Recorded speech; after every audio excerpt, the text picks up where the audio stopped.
नांदेड विभाग व्यवसाय सुलभ करण्यासाठी आणि आर्थिक व्यवहार कमी करण्यासाठी सर्वत्र डिजिटल पेमेंटला प्रोत्साहन देत आहेत. अधिक मार्गांनी कॅशलेस व्यवहारांना प्रोत्साहन देण्यासाठी आणि सामान्य बुकिंग आणि आरक्षण काउंटरवरही डिजिटल पेमेंट वाढवण्यासाठी नांदेड विभागाने तिकीट खरेदीसाठी QR कोडद्वारे तिकीट भाडं भरण्याची अतिरिक्त सुविधा सुरू केली आहे. यामुळे त्वरित तिकीट खरेदी करण्याव्यतिरिक्त रोख पैसे घेऊन जाण्याची आणि तिकिटाची अचूक रक्कम देणं सुलभ होणार आहे. 70 स्थानकांवर तिकीट काउंटरवर QR कोड सुविधा सक्षम. काही प्रमुख स्थानकांवर सुरू करण्यात आलेली सुविधा आता विभागातील सर्व 70 स्थानकांवर विस्तारित.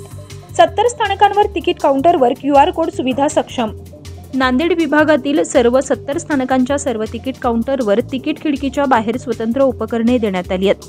तिकीट जारी करण्यासाठीचे सर्व संबंधित तपशील सिस्टीममध्ये भरल्यानंतर पेमेंट स्वीकारण्यापूर्वी या उपकरणांवर QR कोड प्रदर्शित केला जातो आणि तो प्रवासी मोबाईल फोनमध्ये असलेल्या पेमेंट ॲप्सद्वारे स्कॅन करू शकतात. रक्कम मिळाल्याची खात्री झाल्यानंतर तिकीट तयार केलं जाईल आणि प्रवाशाला दिलं जाईल. रेल्वे वापरकर्त्यांसाठी कॅशलेस व्यवहाराची ही सुविधा सुरुवातीला महत्त्वाच्या स्थानकांच्या प्रमुख काउंटरवर लागू करण्यात आली होती. ती आता विभागातील सर्व काउंटरवर उपलब्ध करून देण्यात आली आहे. काही प्रमुख स्थानकावर सुरू करण्यात आलेली सुविधा आता विभागातील सर्व 70 स्थानकांवर वितरित. नीती सरकार विभागीय रेल्वे व्यवस्थापक नांदेड विभाग यांनी तिकीट काउंटरवर तिकीट खरेदी करण्यासाठी प्रवाशांच्या फायद्यासाठी आणखी एक डिजिटल पेमेंट पर्याय सादर केल्याबद्दल वाणिज्य विभागाच्या कर्मचाऱ्यांच्या प्रयत्नांचं कौतुक केलं जात आहे. त्यांनी सर्व रेल्वे वापरकर्त्यांना तिकीट खरेदीसाठी या संधीचा उपयोग करण्याचं आवाहन केलं आहे, जे त्यांना तिकिटाची अचूक रक्कम देण्याकरिता आणि चलन हाताळण्यात त्यांना खूप मदत होणार आहे.